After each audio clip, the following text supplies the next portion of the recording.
North of the Amazon lies another jungle, still unknown and unspoilt. The rainforests of Guyana. A team of explorers, scientists, and filmmakers is in the heart of this threatened jungle. Their aim, to survey the animals in this great wilderness. Here in Guyana, this is pristine. It's untouched, unchanged. Wow. Our job is to prove that these forests are worth more alive than they could be razed to the ground. The expedition is moving into its second phase, and the team must push harder to discover more of the extraordinary creatures hidden within this rainforest. There are probably hundreds, if not thousands, of species here that haven't been seen by anybody, and we will find them first. But it's proving tough. For 48 hours, Steve Backshall has been battered by one of the world's most powerful waterfalls, and the worst the elements can throw at him. This storm is getting closer and closer. It's right overhead, and I'm just a bit scared, actually, that I'm going to get struck. I'm pretty much the only feature in the landscape at the moment. If there's a lightning strike down here, then I'm going to get hit. Travel inland, and you find nothing but jungle.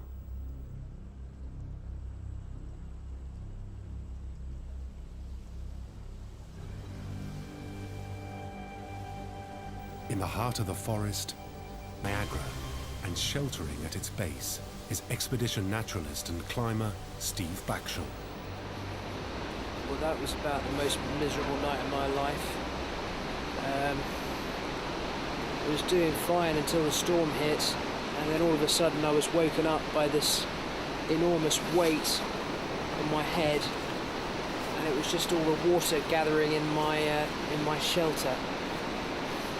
And from then on in, it was just a struggle to keep the thing up. 2 nights without sleep, and I am absolutely ruined. It's been worth it. He's the first naturalist ever to explore this unique habitat that's constantly drenched in spray. Look at this! He's discovered a bizarre world, crawling with frogs, where freshwater crabs scuttle through a valley full of orchids. This is one of the most dramatic places that I've ever been. And just to be completely enveloped in this mist, it just feels like you're part of the waterfall. It's one of the most exciting, fantastic places I've ever been in my life. But it's no place for humans. For 2 nights, Steve's had no sleep and little food. To get out, he must haul himself up 240 meters of rope. I'm standing on a rope which is about as wide as my little finger, which is why I'm moving up here at a snail's pace. God, this is a long way. The rest of the team are in the jungle base camp, and there are monkeys close by. Gordon, we've got brown capuchins above the ladies' loo. Gordon Buchanan is an expert on South America's rainforest animals.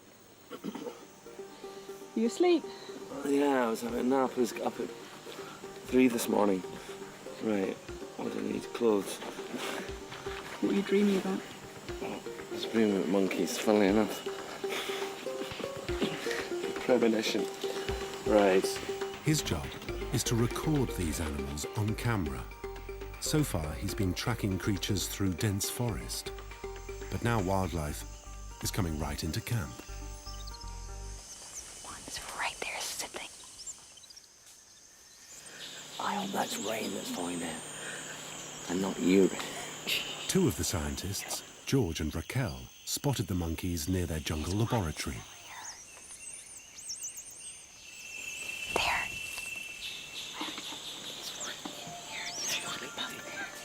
They're brown capuchins.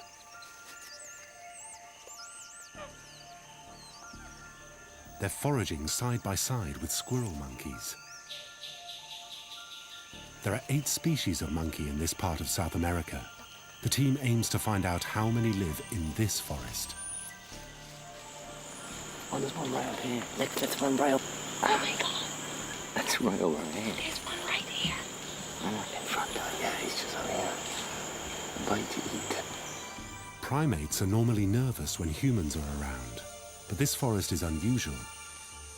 It's not been hunted, and the monkeys show little fear of people. Here after this tree, it has some fruits in it. I'm seeing him trying out the seeds. Monkeys are important seed dispersal agents in the forest. Just being so close to camp, I'm astounded that there's any activity here from any animal, let alone a primate. On the other side of camp, another monkey has just been spotted by wildlife camerawoman Justine Evans.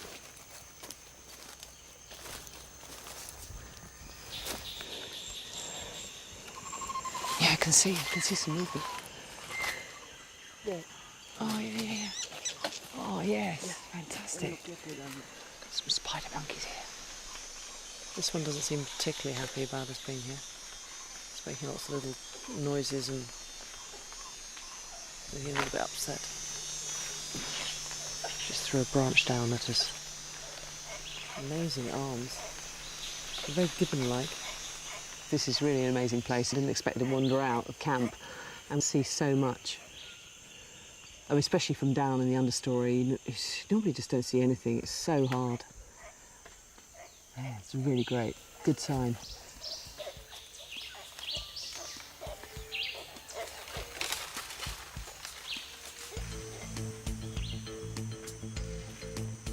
To catalogue the species that live in this remote jungle, there's an international team of scientists on the expedition.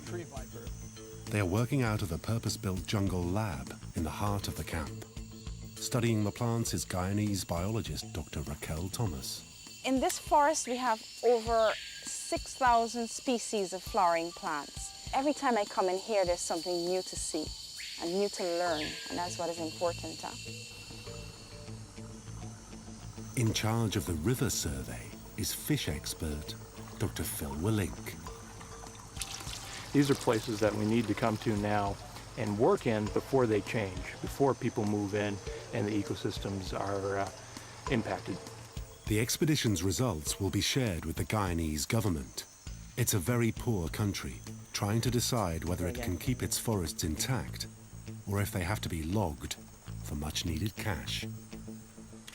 Huh. Which one is that? That's a wolf spider. Ooh, it's a big one. There's probably species here That aren't described. that haven't been described yet. Working with the team is Dr. Russ Mittermeier. He's the president of Conservation International, which is campaigning to keep these forests. In Guyana, you still have virtually all of the forest intact, and it has the greatest remaining rainforest wilderness area on Earth. And if we have rainforest wilderness 50 or 100 years from now, it's going to be in this region. So it's a fabulous area. It's unlike any place else on Earth, and it really is the hope of rainforest wilderness for this planet.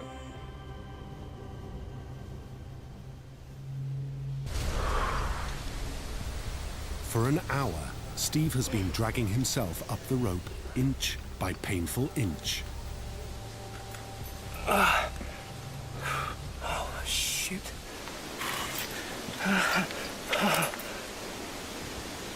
Steve has climbed some of the world's highest mountains and run extreme marathons, but this climb has all but defeated him.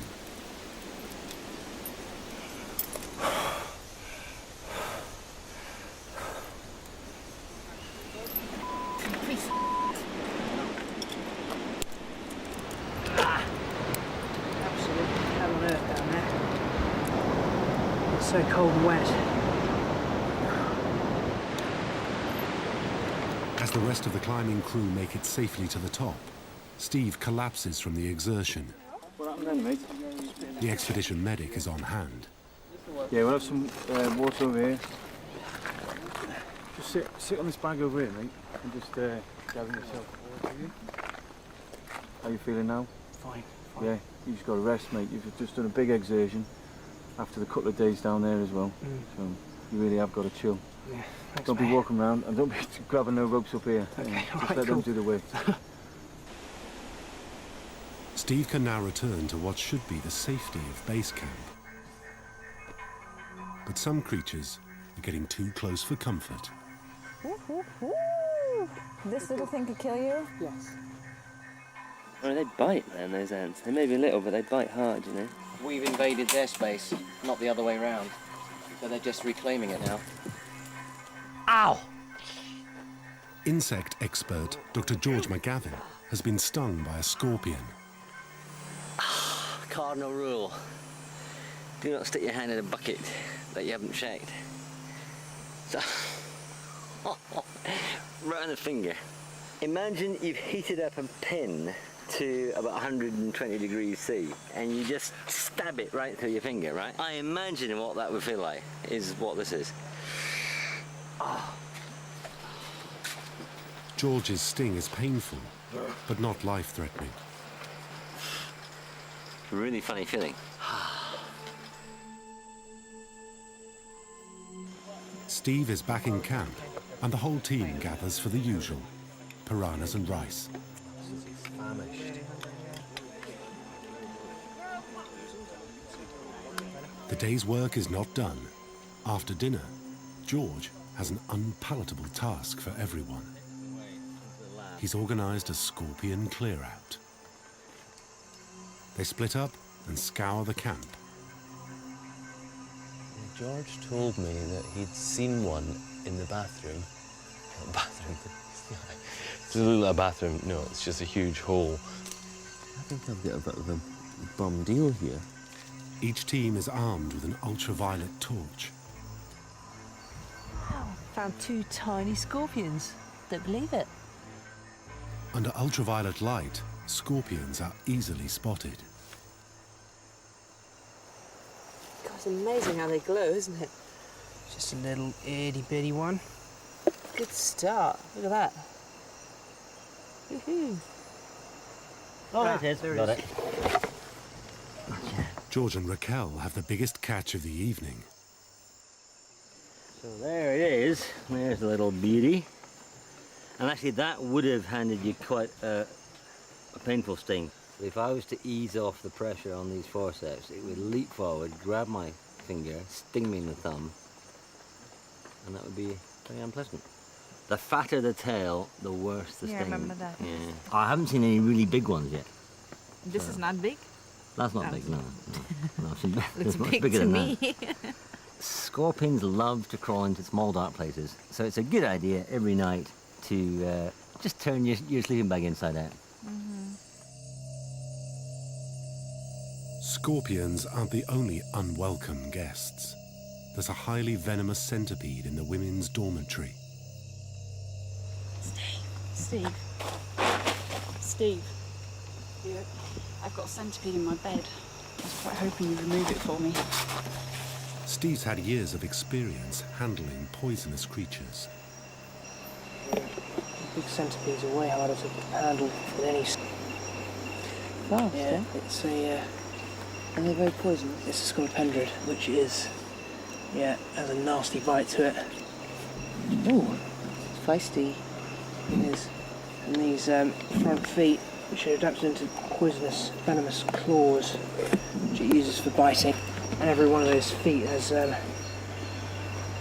nasty toxin as well, which leaves horrible scratches in the skin. He's alright. Right, so good. Yeah, like that. Thank you.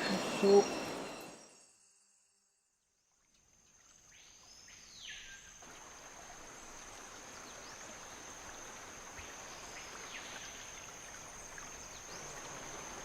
The heart and soul of the base camp is the beach. It's where the fish are gutted, the boats are stored, and where everyone comes to wash and cool off. It's a welcome respite from the stifling jungle heat. All the sweat, the dirt, the grime, the one good thing is that we have the beautiful river out there to bathe in because it's fresh water. Fresh, absolutely beautiful. Justine was coming down for her morning wash, but something has changed her mind. Oh dear. It's a big caiman on the beach. exactly where I wash. This is actually the first proper one I've seen. The black caiman. It's the largest predator in South America.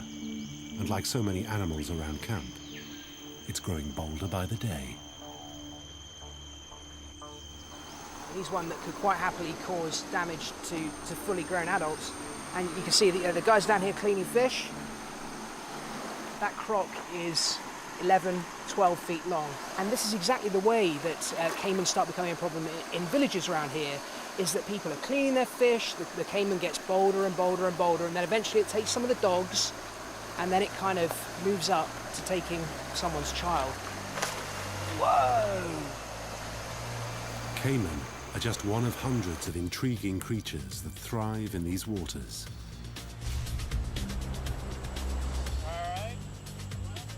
Steve joins Dr. Phil Willink on his survey of fish. We better get something good out of this, Phil! It's a freshwater anchovy. Wow, I can't believe I'm risking my life for anchovies! They'll be the first scientists to search beneath the surface in this region. We know very few people have been up here, and who knows what's living in these areas. There's probably a lot of new species hiding in these rocks and these rapids. The combination of nobody ever being here before and a difficult habitat to collect in is where you're going to find a lot of new species. These whip spiders is just about to... Yeah, there we are. Now look at that. Look at her egg sac there. His enthusiasm is not shared by everyone. Beautiful. They're spiders. They're spiders. Yeah. That's why I stick to plants. I'll persuade you. I'll persuade you eventually. Back on the river, Steve and Phil's fish survey is off to a bad start. Their net is caught. Well, we've either got the biggest fish in the world, or it's attached to a log. I'm guessing the log. Is it coming up at all? No, not at all. Shall I have a swim? Go down and untangle it? What I don't want is for you to go down there and get tangled in it.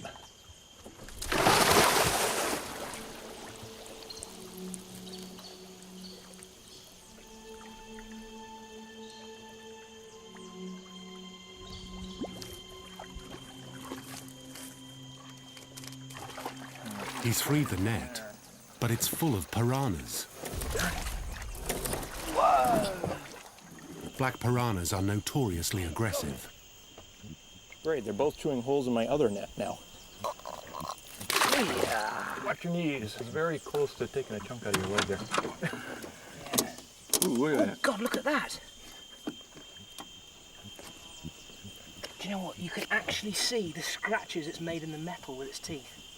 That is insane. I can't believe I was swimming in here. Don't mess around with this one. What is making that noise?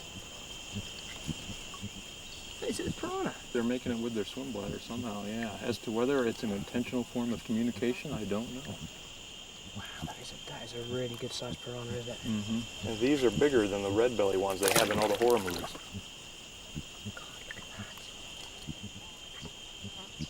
That is a set of teeth to be reckoned with. And if they break or get dull, they replace them. Really? Yeah. What good is a piranha with dull teeth? In the river, they're finding some of the jungle's fiercest predators. But on land, Gordon's found one of the jungle's most vulnerable creatures.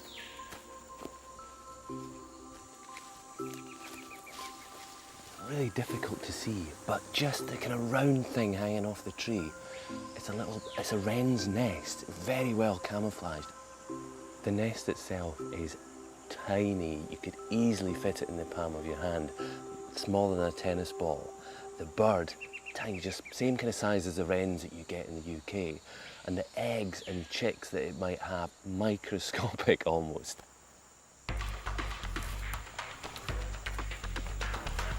Yeah, keep going, Gordon.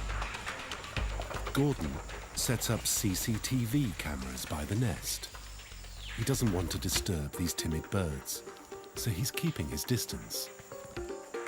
It takes a huge hassle factor out of it because we don't constantly have to sneak back and forward. This is something we can just power up, see if there's anything going on, and have somebody monitoring it.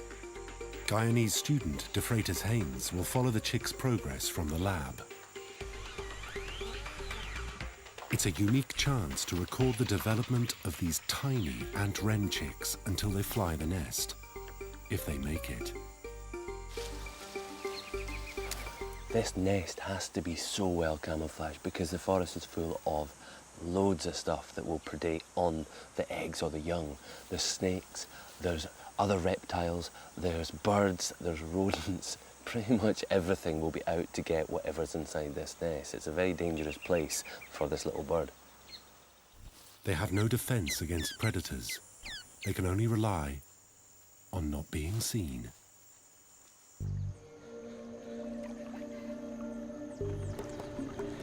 Steve and Phil's fish survey continues. They've already found huge piranhas. Now, with the help of local fishermen, they're hoping for a far more impressive catch.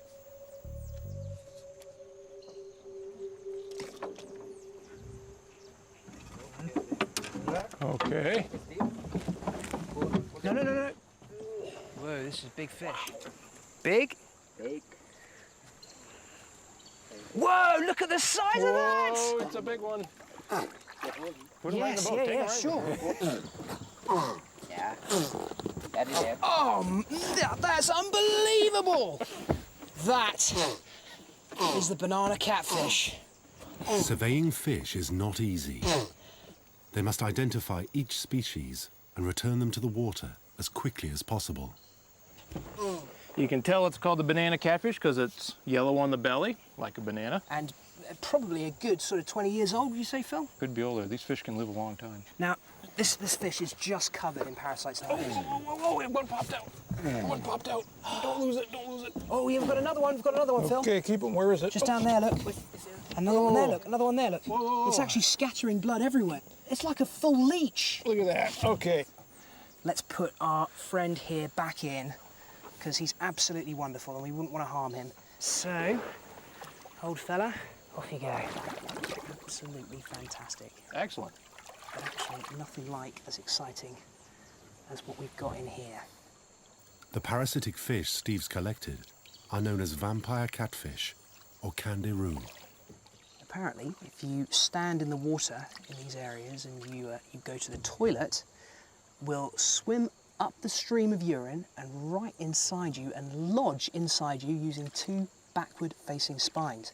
These kangaroo actually swim in, latch into the gills of a large fish and drink the blood. You can see this one here, which dropped out of the gills, is absolutely thick, full of blood.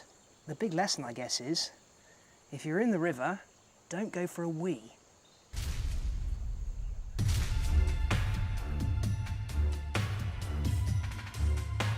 The ant-wren nest is unguarded.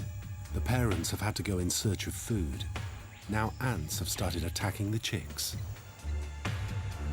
It's not looking good because the ants are increasing and the birds are going twitch like this every so often. Gordon! Ants are swarming all over, well not swarming over it, but there are quite a few ants on the rim of the nest and they're round and they're inside the nest. Oh yeah, they're right in there. So. Yeah. And I'm really worried where the adults are, because the adults, I assume, would come back and just remove them. When was the last time the adults came in?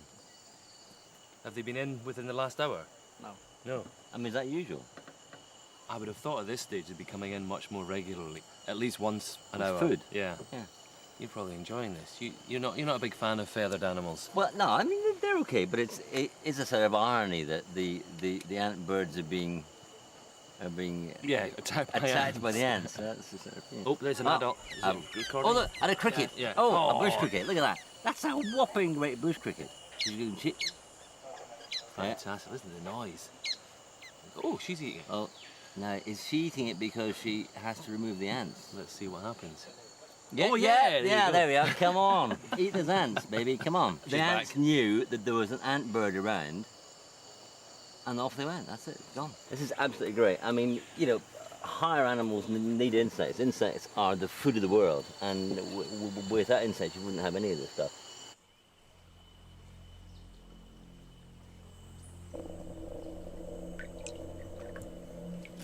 Steve's discovered what rules the depths by day.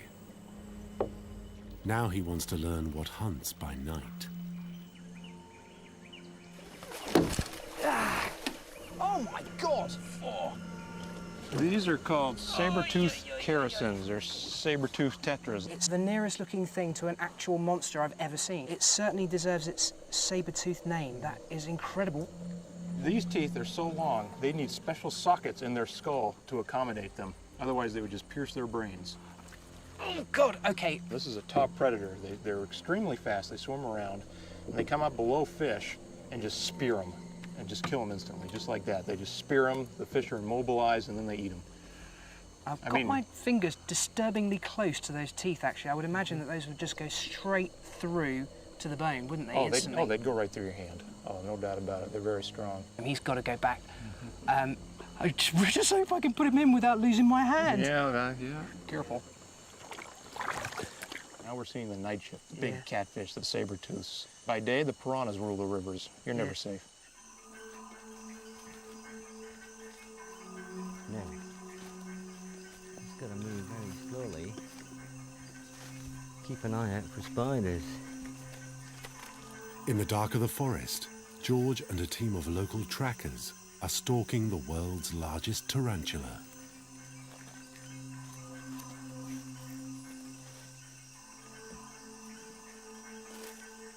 You coming this way? Yeah, Bruds, I can see your light. Have you found a new hole? Over? You can see it at the hole. It's there. Okay, I'm on my way. Wait there.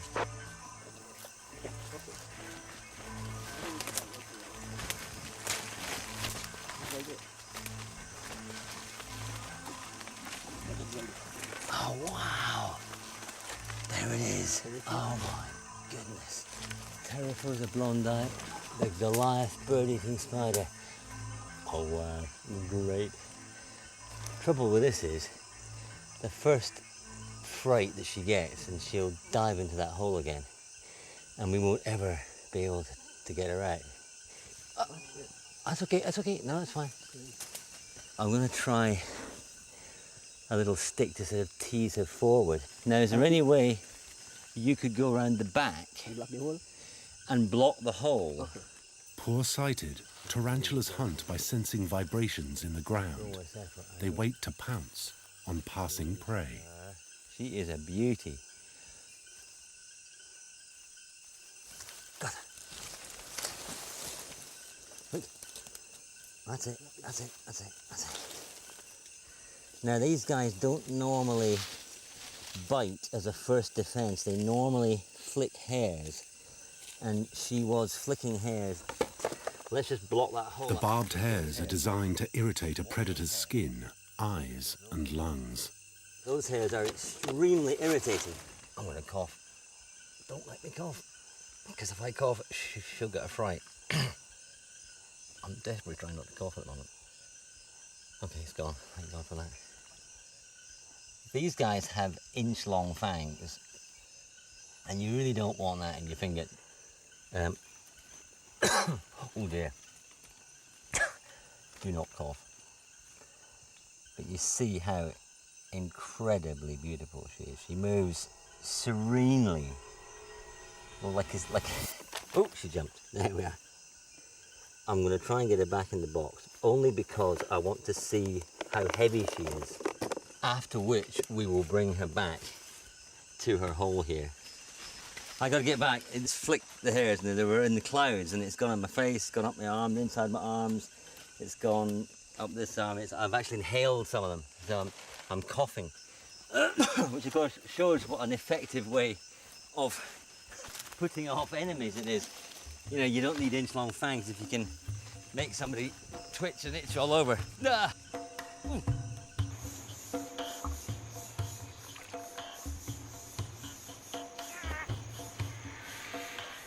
Early next morning, Steve and Phil are trawling the shallows by camp. These ones. We have around a dozen species right here. These are all related to tetras. This is called the Caricidium. Here's a cichlid Oh, yes. Popular in the aquarium trade. Oh, I think we have something interesting here. This, I think, is a brand new species. No way! Undescribed. How do you know? Just by looking at it? Well, because I've worked on the Guyana shield before in different countries, and I've seen fish similar to this in the same genus, but this is looking very different. So we'll try to get some more, make some more comparisons, but I think we have a brand new species of science right here. No way! Really? And all that hard work finally It paid is. dividends. Right here, right by camp, Great right with all the piranhas and everything else. But this is a very small area, what, about 10 feet wide. Yeah. Caught a dozen species. That just exemplifies how high the biodiversity is here. Yeah. Oh, no, we got another one. Woohoo! 2. Great stuff. I've Need got to get this multiple into ones. the aquarium. Yeah, thank you.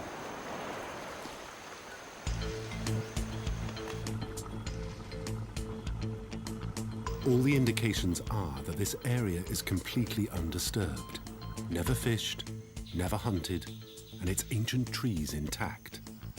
In the 21st century, that makes it a rare rainforest indeed. Oh, come on, baby. I want to weigh you, that's all. Now, come on, be nice. Just go in this bag. There you go. George's giant tarantula has spent the night in the lab, and he's taking its vital statistics before releasing it. Just feeling her in my hand, she feels about the weight of a small spiny rat. Now, that's 85 grams. That's a good size. This is an amazing place. All the animals here are just huge. I mean, it is a land of giants. You've got giant plants, giant otters, giant spiders, giant this, giant that. You know, and this being the world's biggest spider species, for me, is an enormous thrill, an absolutely enormous thrill. No way! Another animal has come into camp. I mean, somebody said there's a vulture here. I thought it was just on the tree. How long's he been here? Just 5 minutes ago. Really? Yeah. The reason that vultures have a bald head is because they feed on smelly, rotting carcasses, and if they had feathers in their head, it would just completely matted up with rotting flesh and blood and guts. So they've evolved to have a completely bald head, so it's more manageable. You know, vultures never wake up with a bad hair day or a bad feather day. This system is working like a treat. We've got live pictures coming from 2 very different species of birds. It's just incredible how quickly these chicks are growing. This is all flight preparation, really. Making sure that the feathers are all in order. Before too long, they're going to realise exactly what these wings are for, and they're going to flutter out.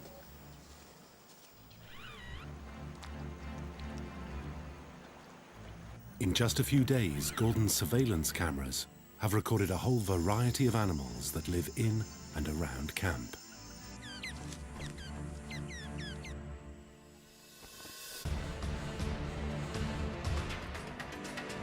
So far, most of the expedition has been focused on a small area of forest.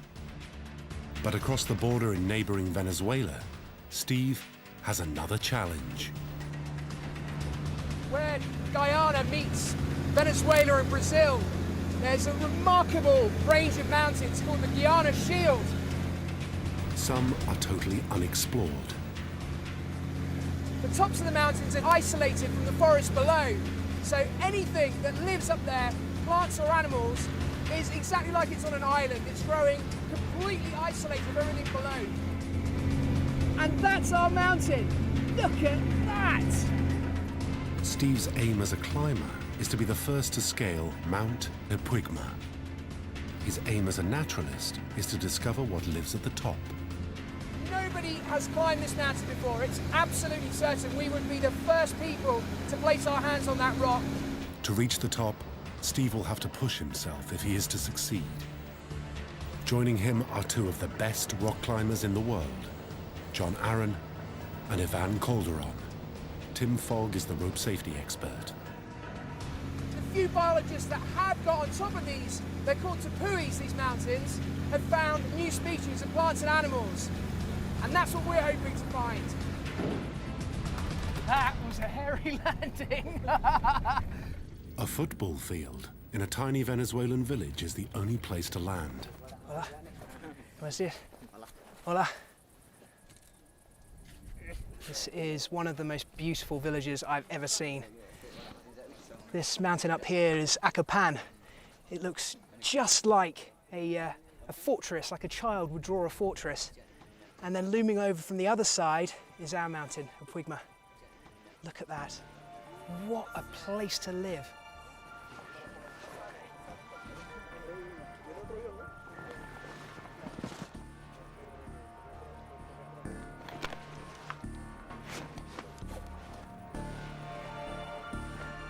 There's a 20-mile trek before they can even think about climbing. Their destination, Mount Puigma. Villagers call it the castle. What is it, man? In camp, there's a commotion. Yet another animal has been spotted. You see the thing moving there? In between the hole there? Look, yeah. It's helped itself to food from the kitchen before disappearing into the trees. Gordon has grabbed another of his cameras and is on the case. This is the scene of the crime. He wants to catch the raider red-handed. It has walked through the kitchen, so there's obviously something in there that it likes. It's quite appropriate that we're using this camera to catch a thief, because that's kind of what they were designed for, observing people stealing stuff. Yeah, I'd say it's pretty good.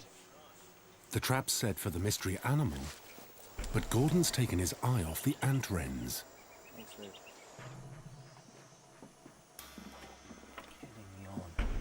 The chicks are gone. The nest is just here. The chicks have either flown the nest or been eaten. Just can't believe that they've gone of their own accord. And I'm just hoping it's not something more sinister. And the adults are stressed. There's one of the chicks right here, just in here. I thought it was the adult, it was the female. It just bobbed down. Lost sight of it. First he sees one chick, and then the other. Oh, brilliant. No, that's a very different chick from when we first met. Against all the odds, the chicks have made it. Fantastic.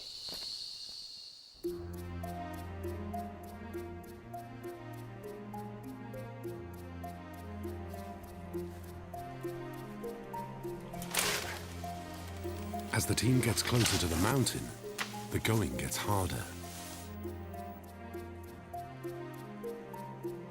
The approach to the rock face is steep and heavy going. Once there, it'll take 3 days to climb. Looks a whole lot different when you get up close, doesn't it? Even from a distance, you could tell it was going to be big, but not that big. You can see some of those places up there which are really dark, deep orange. I think they could be really dangerous up there. It's unreliable rock to climb. Huge chunks can be pulled away without warning. They'll start the ascent at first light. For now, they need food and rest.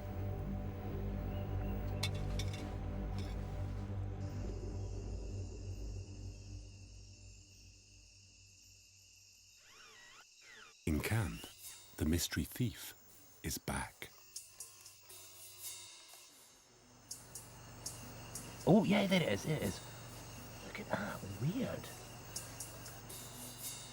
Opossums. They've been helping themselves to the kitchen supplies. We've got 2 opossums just here behind the kitchen. Goodness me, they're a freaky animal, but... Oh, wow. Sweet, isn't it? They're marsupials. Like kangaroos, they carry their young in a pouch.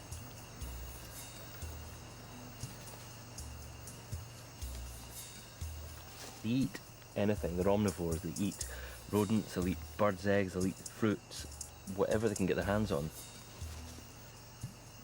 Just wonder if they've set up home meters from where we've set up home. Isn't it true that in the last week things have been coming closer to the camp, without closer a and doubt. closer and closer, all the time? Yeah, almost every day there's something new showing up.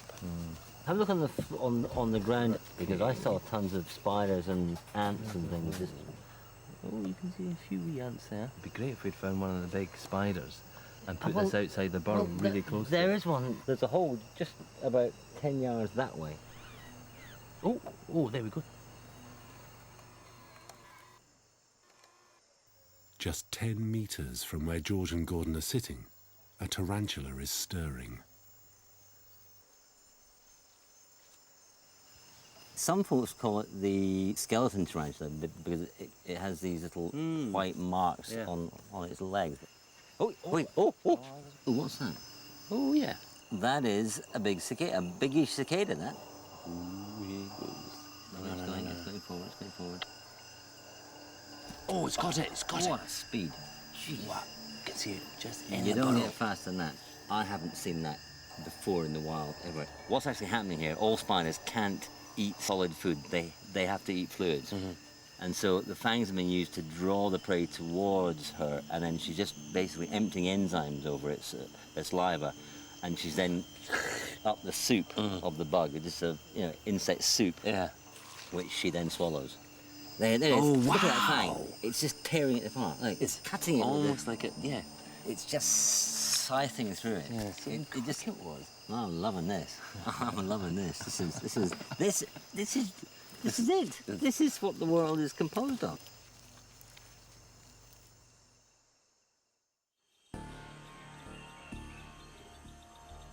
Mount Apwigma. First light. A last meal on solid earth before the trial ahead.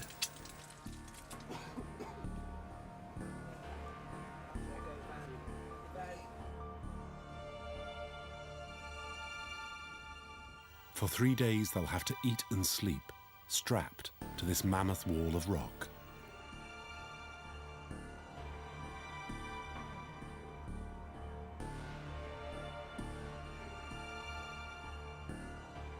Isolated from the world far below, they've no idea what wildlife they'll find at the top. We really don't know where we're going. Up, I think is the watchword.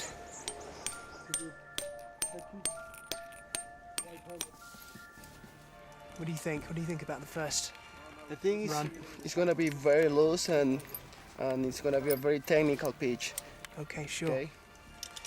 Good luck, mate. Thank you.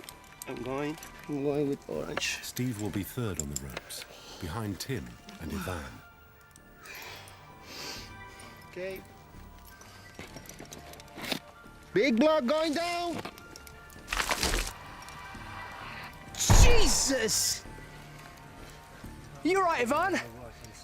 I'm not talk right now. I've been waiting a long time for this, but having seen Ivan struggle so hard over this first pitch, I can't pretend to be particularly, well, happy about the whole thing. I think terrified's more the word.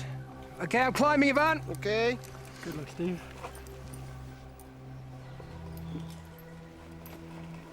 Oh, heads. Every single thing that you hold on to could ping away at any second. And the consequences of that would just be, well, they'd be death. There's no two ways about it. I don't want to sound over dramatic, but. Did you come this way? Yeah. God dear me.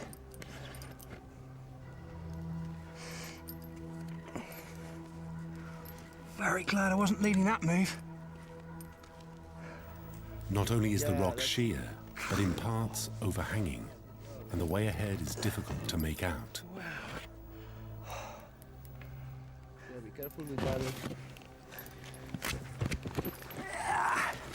Yeah, here we go. Oh my God, Ivan.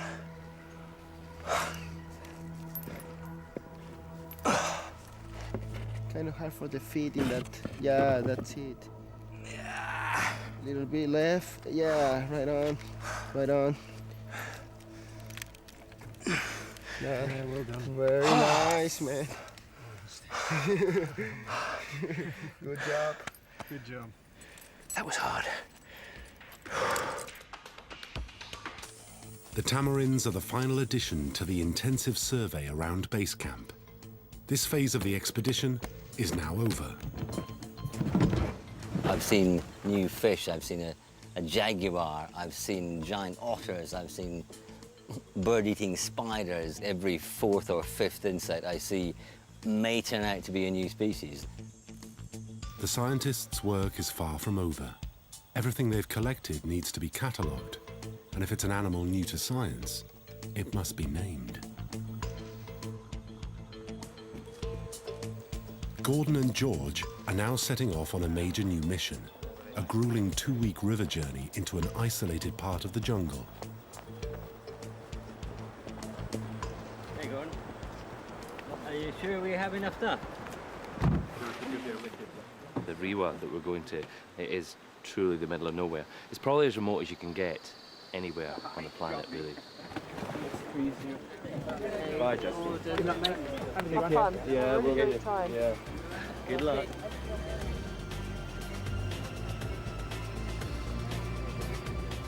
Their destination? The headwaters of the River Riwa, one of the most inaccessible regions of Guyana.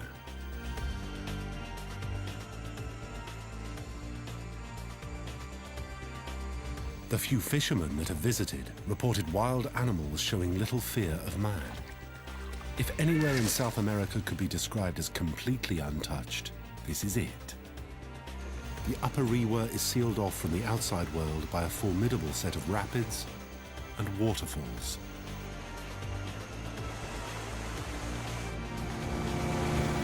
With 2 weeks' supplies packed on board, they're traveling light and living rough.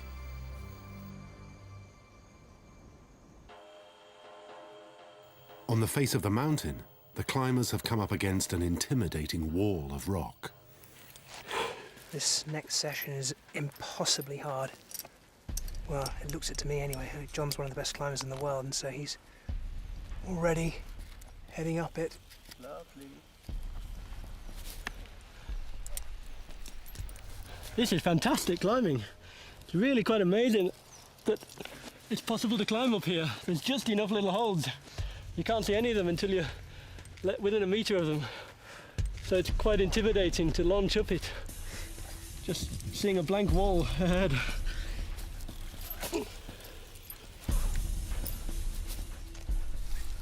Listen, John, can you talk me through this next pitch, please? There's about 15 or 20 meters of vertical wall climbing. First half of it is really quite hard. Okay, John Wood, to me that sounds like it's outside my ability and possibly dangerous for me to be trying. Probably wise, because the chances of pulling off some loose blocks onto the others are really quite high. Steve's a skilled climber, but this rock face is beyond even his limit. He must heave himself up the ropes, free hanging in space. He's 6 hours into the climb, and not even a quarter of the way up.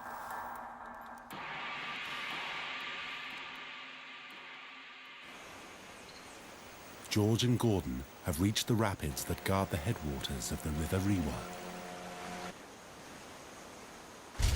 The rapids are impassable. The only option is to drag the boats and carry all the kit overland. What we've got is logs laid down over the rock, so hopefully the boat will slide over these rollers and then up to that gap and then up beyond the falls. Ready? 1, 2, 3. 1, 2, 3. 1, 2, 3. 1, 2, 3. It's the hottest part of the day. The temperature is 40 degrees and humidity 100%. 1, 2, 3.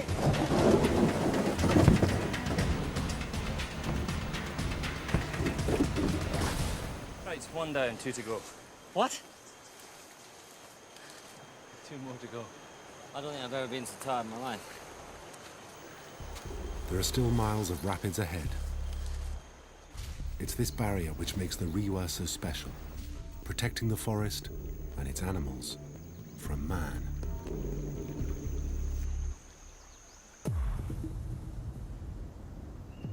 Clinging to a cliff face, Steve's running out of light, and the weather is on the turn. It's coming in at an absolute rate of knots. We've got black sky and a curtain of rain approaching us, and we've got to get our sleeping arrangement up very quickly, otherwise we're going to get drenched.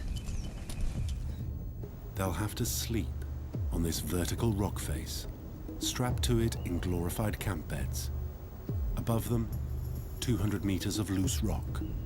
Beneath them, 115 meters of nothing. We have 2 portaledges. Each one is big enough for 2 people. But since there are 5 of us, Ivan has rigged himself a hammock. How are your bed? It's just perfect. I'm free hanging, but we have a lot of protection. So we sleep with harness and attach it to the protection. This is difficult enough in the light, hanging here in this ridiculous spider's web. But trying to do it in the dark is nigh on impossible.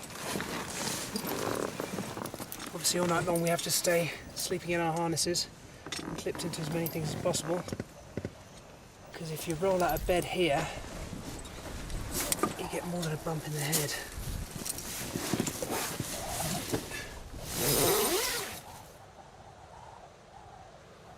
For the first time, I guess I'm starting to think whether I really am capable of this, whether it really is something I should be trying to do. It's no wonder no one's ever climbed this mountain before. I mean, it's overhanging or vertical, nasty loose rock, vegetation.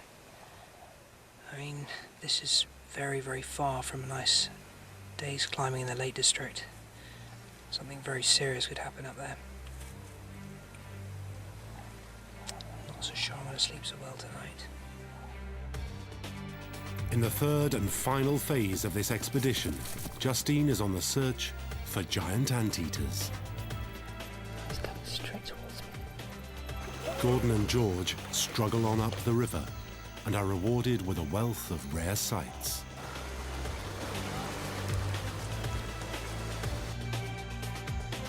What a fantastic bird. And Steve battles exhaustion as he nears the top of the mountain. Oh, yeah!